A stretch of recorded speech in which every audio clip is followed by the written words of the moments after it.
여러분들 현장에서 사역을 할 때에 좀 참고를 할 필요도 있고, 혹시 우리 성도님들 가운데도 말은 하지 않지만은 이런 문제로 고민을 하고 있는 분들이 있을 줄 압니다. 오늘 서론을 통해서 답을 얻으시고 또 사역에 중요한 여러분 답을 얻는 시간이 되어지기를 바랍니다. 우리 주변에 보면은 평생을 너무너무 어렵게 사는 분들이 많이 있습니다. 개인적으로 만나보면은 사람이 괜찮아요. 그리고 똑똑하기도 하고 뭐 저 사람이 좀 모자란다 이런 느낌을 전혀 볼 수가 없는데도 불구하고 평생을 너무너무 힘들게 어렵게 사는 분들 우리가 보게 되어집니다. 평생을 뭐 변변한 직업도 없이 여기 가서 뭐 근무하다가 또 얼마 안 되면 그만두고 또 다른 데 가서 근무하고 이러다 보니까 평생 안정된 직장을 갖지 못하고 그리고 늘 경제적으로 어렵고 어쩌다가 이제 결혼을 했는데도 거의 가정이 막 어려움을 당하거나 가정이 무너져 버리거나 개인적으로 보면은 삶도 굉장히 좀 안정되지 못하고 어려움을 당하는 그런 분들 참 안타깝지요. 참 저런 분들 좀 도와주긴 도와줘야 되겠는데 사실 그거 우리가 물질로 뭐 조금 도와주는 거는 잠깐 도움은 될 수 있지만은 그건 근본적인 그 사람의 도움이 되지는 않습니다. 요즘은 유튜브 시대다 보니까 아마 여러분들 저보다도 그분에 많이 정보를 가지고 있을 줄 압니다. 깜짝 놀랄 일들 우리가 보게 되잖아요. 굉장히 이 드라마에 나와서 또 한때 인기가 있었던 그런 연예인들이 나이가 얼마 안 되는데 무너져가지고 이렇게 세상을 떠난 사람들 많이 있어요. 또 아나운서를 하던 분들인데도 굉장히 인기가 있고 이런 분들 어느 날 이제 사라지고 난 이후에 보니까 어느 저 시골에 가지고 농사를 짓거나 완전히 가정도 있는데도 불구하고 가정도 버리고 저 산골에 가가지고 혼자 살고 있는. 제가 깜짝 놀란 거는 우리 한국의 축구 선수 가운데 상당히 참 우리가 저번에 그 2002년입니까 우리 세계 축구 그 대회 할 때도 4강에 들 때 거기도 핵심 멤버로 뛰었던 그리고 그분이 예수 믿는다고 알고 있었는데 그분이 이 유튜브를 보는 가운데 나온 거예요. 가정도 있고 자녀도 있는데 그거 다 버리고 저 강원도 어느 산골에 가지고 혼자서 살고 있더라고. 참 충격이더라고. 또 뭐 여러분들이 TV 이렇게 보게 되면은 어떤 공공연하게 얘기하잖아요. 연예인들 가운데 뭐 이 코미디언이라든지 혹은 봉성에 출연하고 있는 그 방송인들 가운데 나는 너무너무 지금 우울증에 시달린다, 뭐 공황증에 시달린다, 뭐 이런 고백까지 하는 분들을 이렇게 보게 되어집니다. 참 안타깝죠. 굉장히 성공한 방송인이고 이런 거 또 있는데 또 어떤 경우에는 젊었을 때는 뭐 굉장히 참 성공하고 또 출세했다 이게 보는데 인생 말년에 가지고 완전히 이상하게 돼서 무너져 가지고 완전히 비참하게 인생을 마치는 이런 분들도 보게 되어집니다. 불신자는 또 그렇다 하더라도 믿는 신자조차도 보면은 참 평생을 어렵게 어느 부분에 이제 불신자 보기에 조금 예수 믿는데 왜 저러냐 이렇게 할 정도로 굉장히 어렵게 한평생을 교회 다니는 분들을 보게 됩니다. 자, 이런 분들은 사실 어떻게 우리가 해야 될지 고민이 되지요.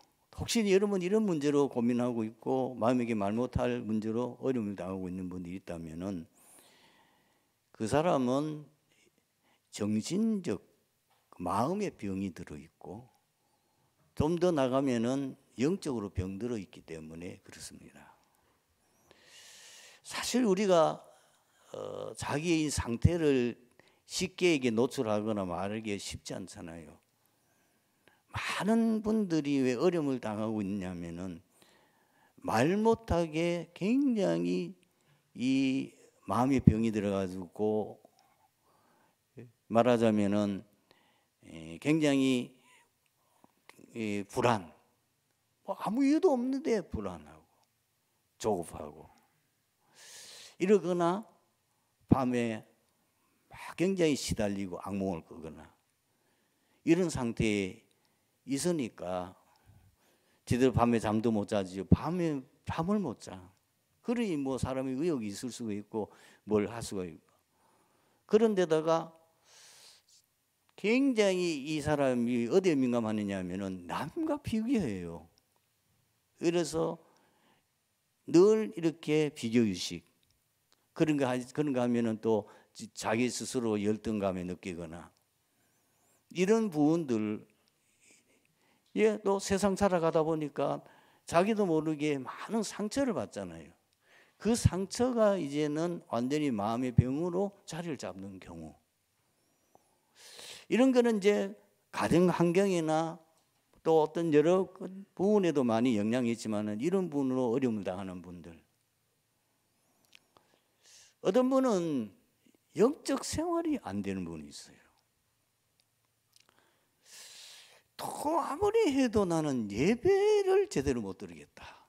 예수 믿고 분명히 구원받은 건 사실인데 예배가 안 돼. 예배 드리는 게 그렇게 말을 못 하겠고 예배 드리는 것이 너무 힘들어. 은혜가 안 돼. 뭐 어떤 게 가여도 혹시 우리 목사님이 워낙 메시지를 잘 못 전하고 은혜를 못 끼쳐서 그런가 싶은 것도 아닌데 뭐 방송에 들면은 뭐 유명한 아주 굉장히 참 유명한 목사님들 그리고 메시지 잘 전하는 목사님들이 계시는데 그 메시지 들어도 마음이 시원하지 않아. 예배 1시간을 제대로 드리지를 못해. 기도 생활은 거의 안 돼. 뭐 식기도를 할지 모르지만은 기도 생활이 안 돼. 기도를 못 해. 그리고 늘 내 관심이 영적인 데 관심이 없어요. 내 관심이 너무 육신적인 것밖에 관심이 없어. 교회 뭘 하는지 뭐 교회 하는 건 그 형식 왔다 갔다 하지. 뭐 어쩔 수 없이 내가 뭐 교회 직분을 맡고 내가 또 뭘 지금 맡았으니까 하는 거지. 사실 거기에 대한 관심이 없어요. 이런 분들은 영적으로 굉장히 깊이 병들어 있는 거예요. 그러면은 이런 모든 내용들은 딱 한마디로 말하면은 하나님의 은혜 받아야 치유됩니다. 이거를 꼭 마음에 남으세요. 다른 거는 안 돼요.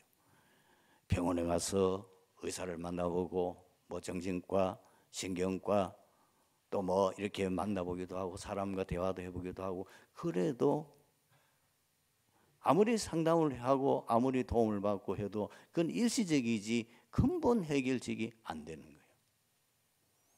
이 근본적인 문제를 하려고 하면은 하나님의 은혜를 받으셔야 돼요. 가장 여러분들이 은혜를 받는 중에 복음을 통해서 인생 결론이 나야 됩니다. 많은 분들 이 메시지를 듣고 또 이 복음 메시지를 전해보면 뭐의 결론이 안 났냐면은 내 인생의 이 문제는 창세기 3장에서 시작되어진 문제고 이것이 결국은 사단의 12가지 전략과 그 문제 속에서 내게 온 거다. 그것이 지금 나에게는 이렇게 나타난 거다. 그래서 이 문제의 근본 원인은 창세기 3장 문제에서 생각되어진 3가지 근본 문제에서 시작되기 때문에 이거는 다른 거는 해결 안 된다. 내 문제는.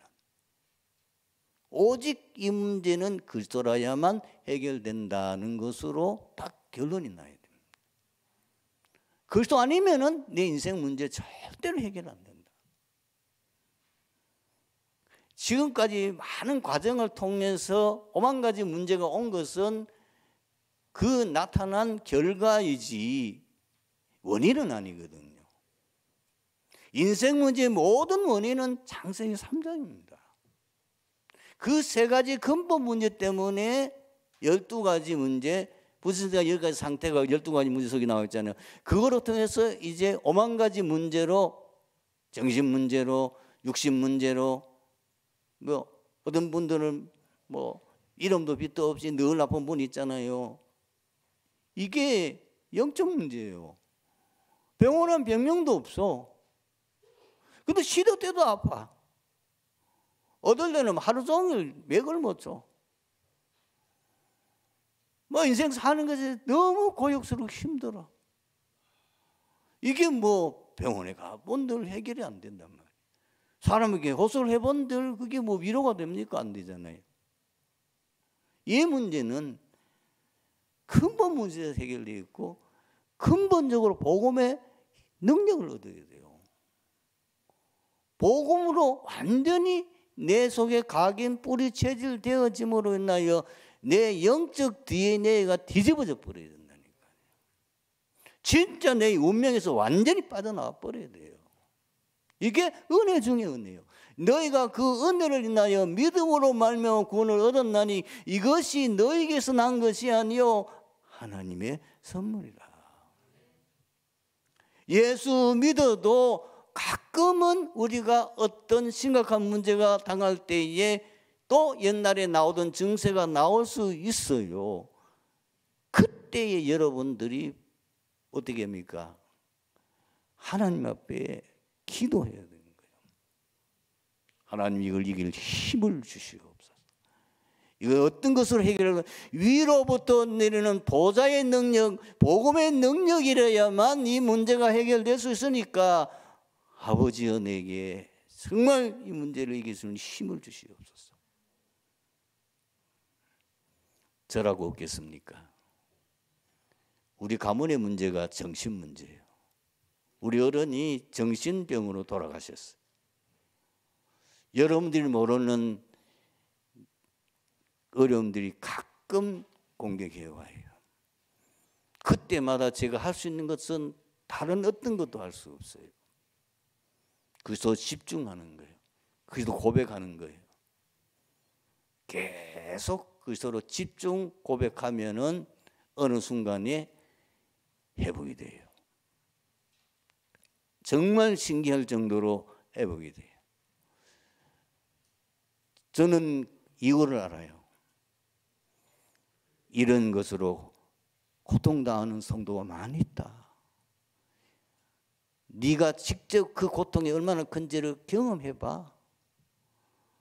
참 말을 못해요. 그 고통당하는 걸 누가 말하겠어요. 뭐 뼈가 부러졌다든지 뭐가 상처가 났다든지 그러면은 이해가 되는데 이거는 멀쩡한데 아무 문제 없는 거예요.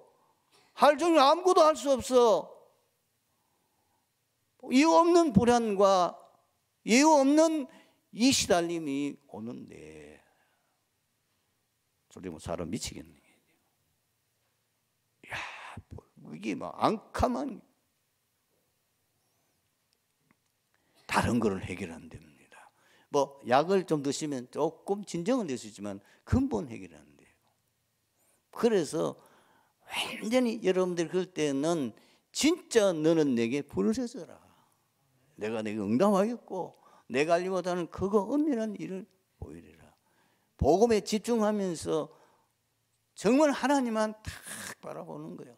오직 여호와를 앙망한 자는 새 힘을 얻으리니 독수리의 날개치며 올라감 같을 것이요. 오직 그리스도에 집중하고 여러분들이 정말 그리스도 고백과 구하라, 그 말은 굉장한 다른 의미에서 봐야 돼요. 육신적 구하라 그 말이 아니에요. 찾으라, 다른 거 찾으라 말 아니에요. 두드리라 그 말은 아닙니다. 분명히 응답하시겠다는 거죠. 너희가 불신자를 하더라도 아들이 떡을 달라는데, 왜 고기를 달라고 하는데 뱀을 줄 자가 있겠냐. 너희가 악한지라도 자식에게 좋은 거 줄 줄 알거든 하물며 하늘에게서 너희 아버지께서 권한 자에게 성령을 주시지 않겠느냐. 다른 거로는 안 됩니다. 정말 하나님의 은혜를 받으셔야 돼요. 그리고 정말 여러분들이 하나님 앞에 은혜 받을 수 있는 집중의 시간을 가지셔야 돼요. 그러면서 여러분들이 이제 그걸 회복하고 앞으로 많은 사람들을 도우고 살려야 되니까 지금 너무 여러 가지 어려운 분들은 제일 먼저 회복해야 돼. 복음부터 회복해야 돼요. 이 예배부터 회복하셔야 돼요. 예배 회복하는 그분의, 그리고 말씀이 내 속에 들어와서 각인 뿌리 체질돼야 돼요. 왜 그렇습니까? 히브리서 4장 12절을 보시죠. 하나님의 말씀은 살았고 활력이 있어 좌우에 날쌘 어떤 것보다도 날카롭고, 그래서 그것이 우리 마음과 생각을 지켜낸다고 그랬잖아요. 그러니까 이 하나님의 말씀이 나를 치유할 수 있기 때문에 하나님의 말씀을 늘 내가 듣고 또 그것을 계속 기억하고 말씀으로 내 자신이 각인 뿌리 체질되어지도록 만드는 부분이 참 중요합니다. 강단 메시지 붙잡으면은 들었을 때는요, 듣고는 단 5분이라도 좋으니까 그 말씀 붙잡은 가운데 내 은혜 되는 부분을 붙잡고 기도하는 겁니다.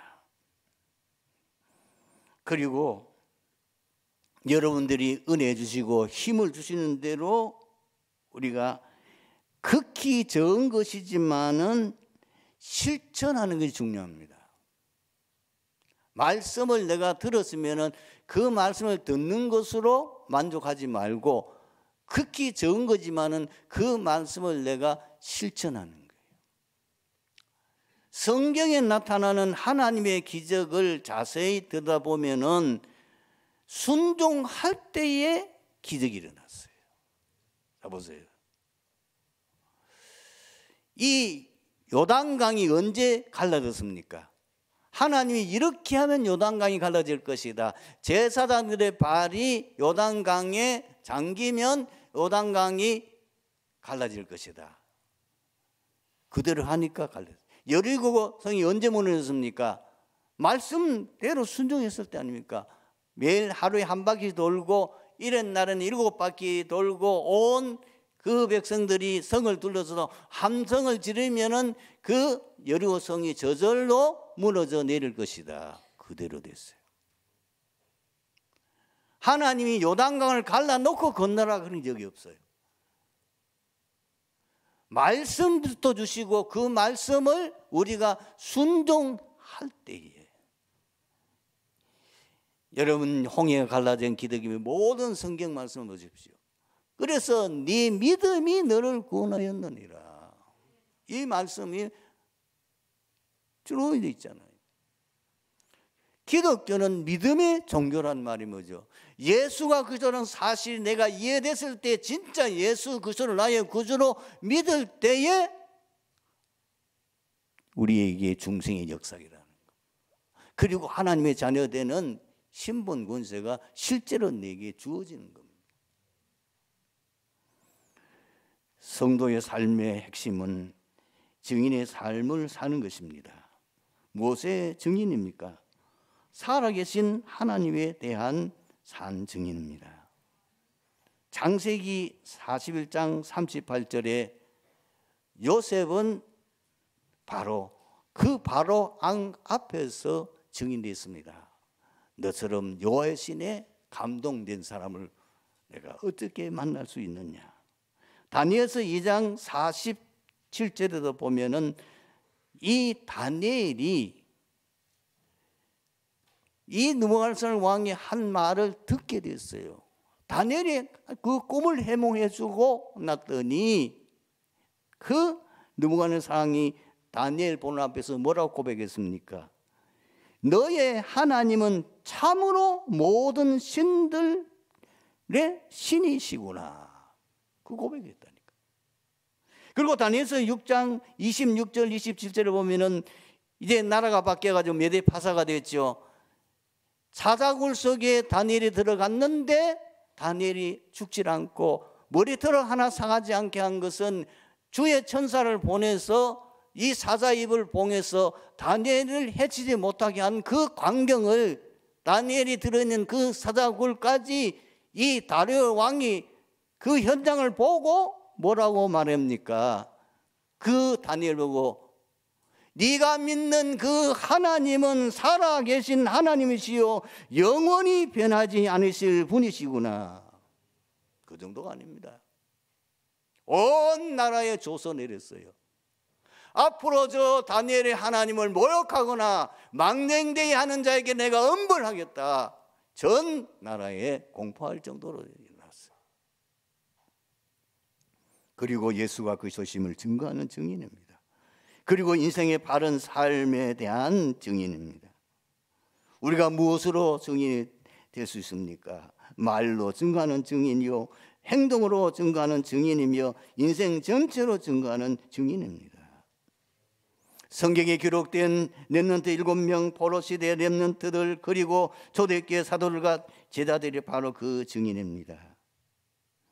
그러면 세례 요한이 증거한 예수 그리스도는 어떤 분이십니까?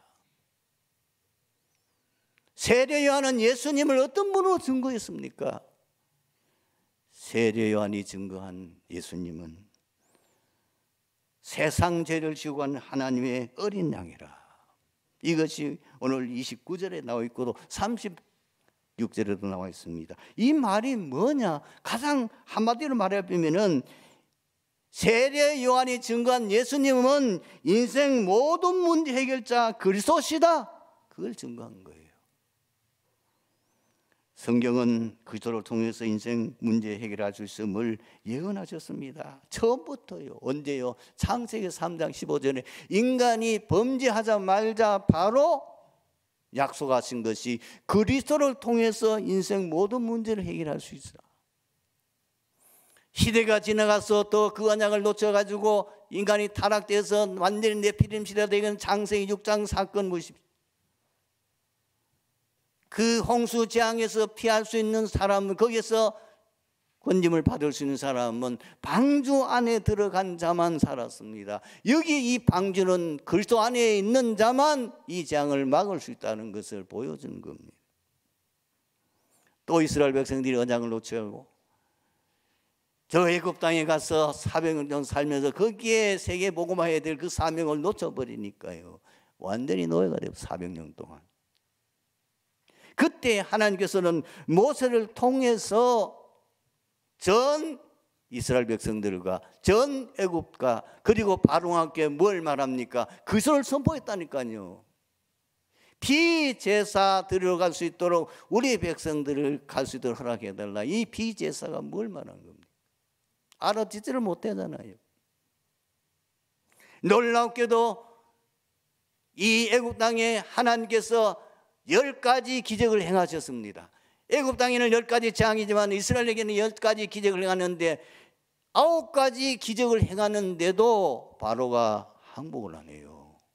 바로가 이스라엘 백성 해방 안 시킵니다. 그거 신기하죠. 9가지 재앙은 실제로 애굽 땅에 임한 엄청난 재앙이거든요.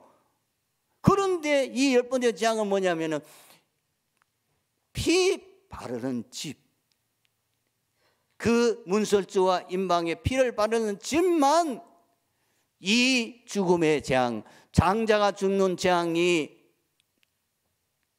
오지 않을 것이다. 온 애굽 땅의 장자가 심지어 짐승 새끼까지도 처음 난 새끼 다 죽었습니다. 피 바르는 그날, 그 사건이 일어나고 난 뒤에 바로가 항복을 하고 이스라엘 백성들을 해방시킵니다. 이스라엘 백성이 또 세월이 지나가지고 그 언약 놓치고 나중에 포로가 되잖아요. 바벨론을 가서 포로 되었을 때 언제 이스라엘 백성들이 그 포로에서 해방되어집니까? 그리스도 언약을 제대로 붙잡았을 때, 회복했을 때입니다. 이사야서 7장 14절, 보라 처녀가 잉태의 아들을 낳으니 그 이름을 임마누엘 하리라. 이 언약 붙잡았을 때 이스라엘 백성들이 그 포로에서 해방되어졌다는 사실입니다. 그러니까 바로 예수님은 구약시대에 약속하신 그리스도이심을 이 세례요한이 증거한 겁니다. 많은 분들이 가인과 아벨의 제사를 오해를 하고 있습니다. 가인은 정성이 안 들어가지고 하나님 안 받으셨고, 이 아벨은 정성을 많이 들어가지고 그 제사를 받으셨다, 이런 식으로 해석을 하고 말하는 분들인데 아닙니다. 제사는 창세기 3장 인생의 근본 문제를, 그 원죄를 해결하는 피제사라야, 속죄제사라야만 하나님 받으시고, 그 제사는 인간의 그 근본 문제 해결하는 그 비밀이 말하는 겁니다. 그래서 창세기 3장, 바로 창세기 8장 20절에도 보면은 방주에서 나와서 최초로 이 노아가 한 일이 뭡니까? 하나님 앞에 제사 드리는 것이 이 8장 20절에 나와 있죠. 그걸 뭘 말하는 거예요? 그 뒤에 또 증거가 나오지요. 창세기 22장에 분명히 이 이삭이 죽어야 되는데 이 이삭 대신에 수양이 죽음으로 문제 해결됐습니다.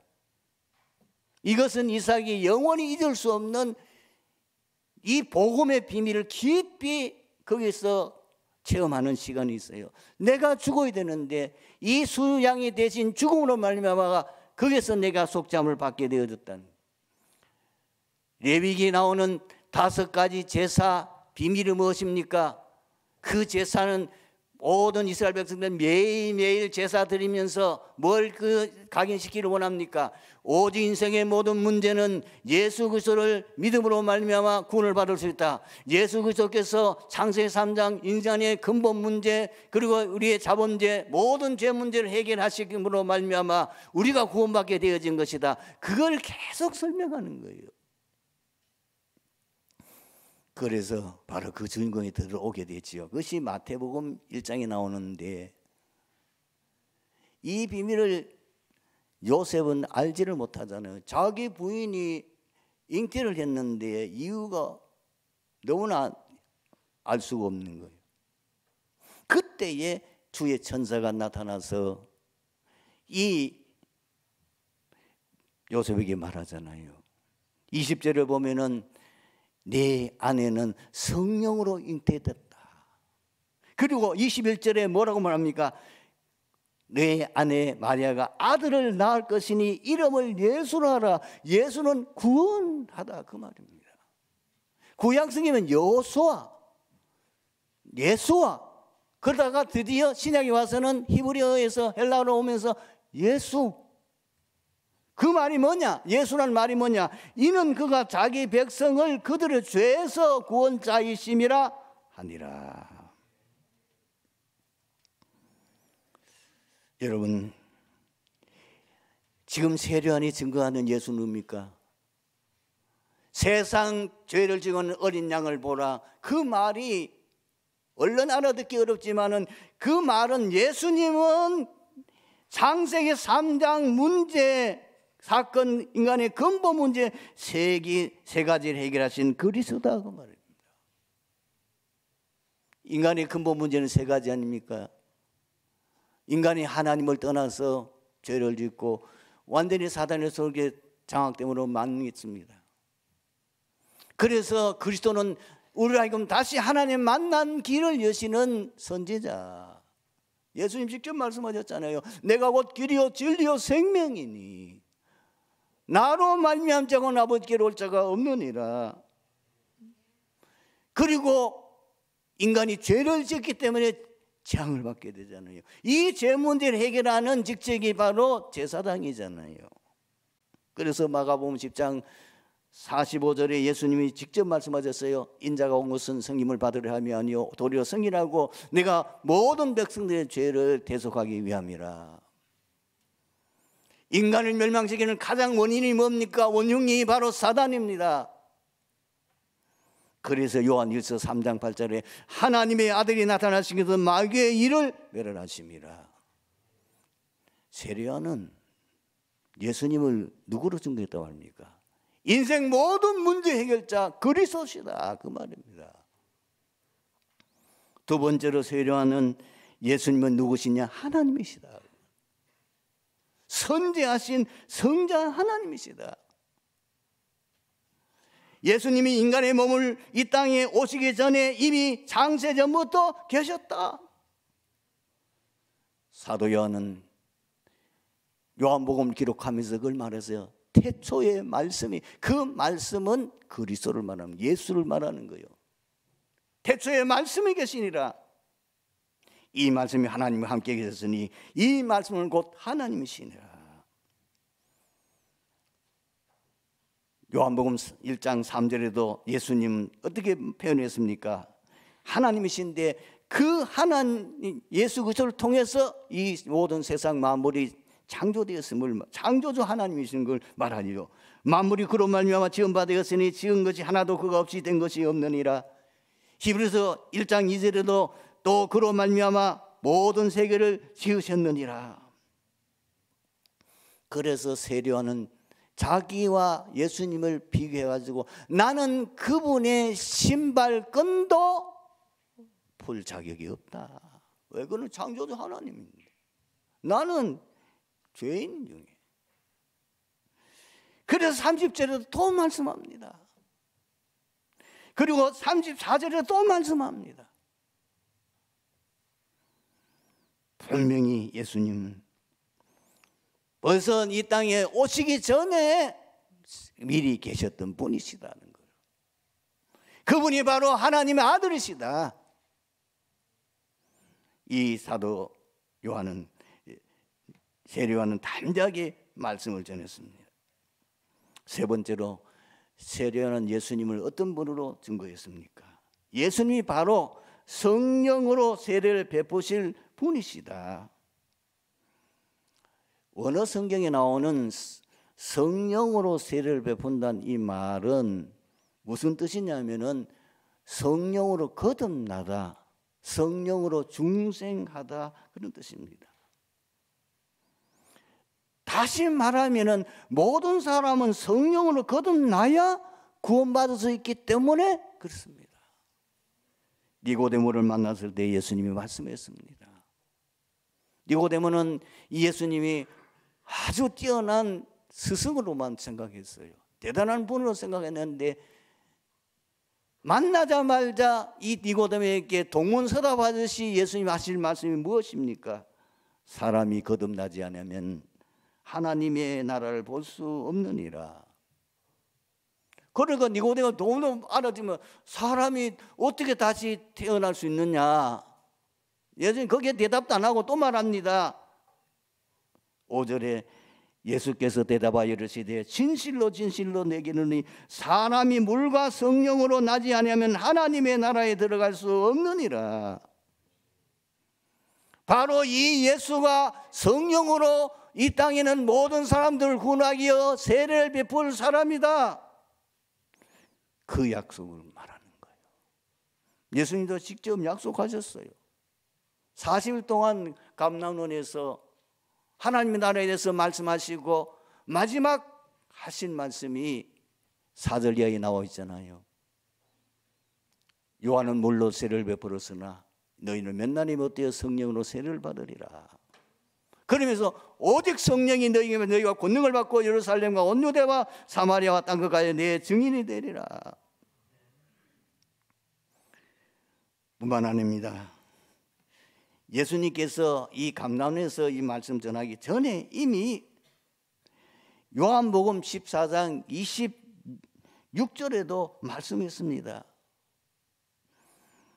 보혜사 성령을 내 이름으로 보내시겠다. 그리고 요한복음 16장 23절에도 동일하게 또 말씀하셨어요. 예수님은 누구십니까?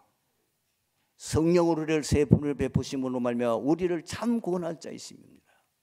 그래서 참 구원받은 자의 특징이 뭐냐면 분명히 성령의 은혜를 받은 사람이요, 성령의 역사를 체험한 사람이다 그 말이요. 그래서 고린도전서 12장 3절에 누구든지 성령이 아니고는 예수를 주라 시인할 수 없느니라 그랬어요. 오늘 여기 계시는 여러분들은 중생한 줄 믿습니다. 여러분들은 분명히 성령이 내주하시고 성령의 특별한 은혜를 받은 사람인 줄로 믿습니다. 고린도전서 3장 15절에 뭐라 하면서 너희 안에 성령이 내주하고 있다. 너희가 하나님의 성전이고 하나님의 성령이 너희 안에 거하신 줄을 알지 못하느냐. 모든 예수 믿는 사람 속에는 분명히 성령이 내주하고 계신 줄로 믿습니다. 성령이 그 안에 계신 자라야 하나님의 자녀인 것입니다. 그걸 어디서 말합니까? 로마서 8장 14절 15절입니다. 하나님의 영으로 인도받는 자가 곧 하나님의 아들이라고 그랬어요.